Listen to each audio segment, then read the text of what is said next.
إذا أنت ظالم انتبه من الظلم، وإذا أنت مظلوم اعرف أن الله عز وجل بياخذ حقك. بالله يا أحمد أبغاك تقول نفس القصة اللي قلتها لي الآن قبل شوية. شوف يا أسامة، روى الإمام الذهبي في كتاب أم الكبائر أن رجل يوم من الأيام كان يمشي في السوق، فشاف هذا الرجل رجل آخر مقطوعة يده من هنا، مستأصلين يده من الكتف، ويصيح بأعلى الصوت يقول: من رآني فلا يظلمن أحدا، والناس تناظر فيه، وهو يقول: من رآني فلا يظلمن أحدا. فجاء الرجال عنده قال: قل لي بربك ما قصتك يا رجل؟ فبدأ يروي له قصته العجيبة. قصة الرجال إنه كان يمشي يقول: أنا كنت مع فسقة، كنت فاجر، كنت طاغية، مريت مع قروب الفسقة حقين ذولي من عند زي البحيرة كذا شاطئ، فشاف ذاك الصياد اللي توه اصطاد سمكة كبيرة تبرق من بعيد، وجاء عنده قال: عطني السمكة. قال: والله لا أعطيك إياها، هذا رزقي، أبتاعها وآخذ بمالها قوتا لأبنائي. فبطشه بيده وأخذ السمكة غصب ودفعه وراح.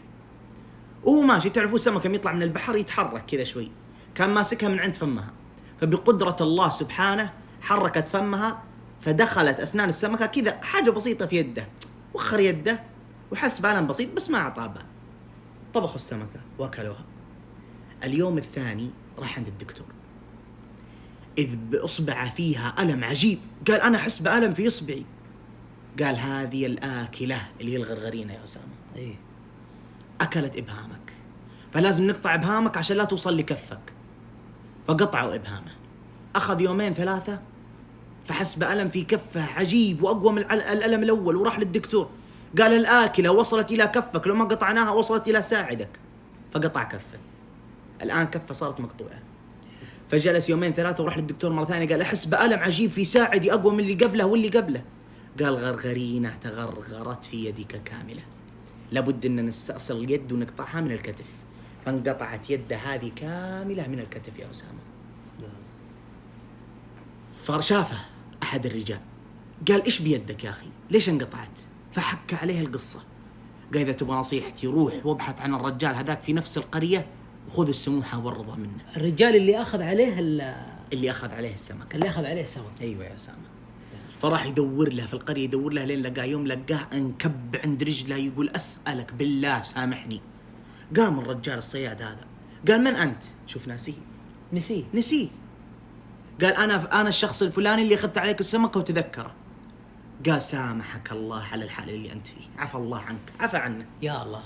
فقام الرجال قال: قل لي بربك، أنا يوم أخذت السمكة ومشيت شفتك تمتم بكلمات. إيش هي؟ بعد ما أخذ السمكة من الرجال إيه وهو ماشي المظلوم كان يتمتم. أيه. قال: سمعتك تمتم بتمتمة، وش هي؟ فنزل راسه المظلوم اللي هو الصياد. أيه. قال: والله ما زدت على أن قلت: يا رب كما أريتني قوته في ضعفي فأريني فيه قوتك وعجائب قدرتك. بس قالها هي. فأخذ الله حقه ثالث مثلث يا أسامة. يا الله والله العظيم. شوف أقول لك شيء، ترى هذه قصة من قصص، والله قصص الظلم مرة كثيرة، وبعضها والله شفناها بعيوننا. عشان كذا إذا كان لك يعني مظلمة أعطي الناس حقوقها. تدري الشافعي ايش يقول يا أسامة؟ إيش يقول؟